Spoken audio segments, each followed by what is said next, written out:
So basically, coming from the field of mountaineering, I've had my own relationship with sleep to an extent where I've literally slept fast through an earthquake once back in 2015 during the Nepal earthquake. I was actually climbing the world's fifth highest mountain called Mount Makalu.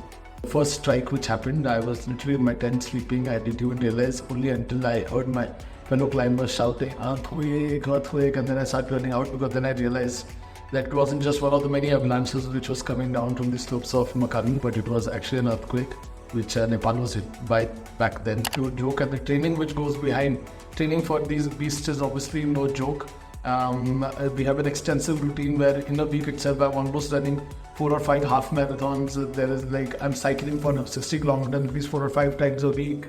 There are intense calisthenic sessions, there are intense HIIT training sessions, intense training interval sessions, and then also a lot of yoga which I practice.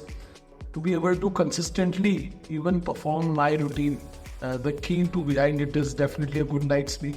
Because there was so much of beating which I was putting my body through. There was so much of exhaustion which I was pushing it again. There was so much boundaries which I was pushing mentally and physically every single day that rest was required. And that could only come at night. So the value of a routine, I realized that it was not how harder I pushed my limits physically, but it was how harder I also gave my body rest after pushing my limits. And that is what when I found my power.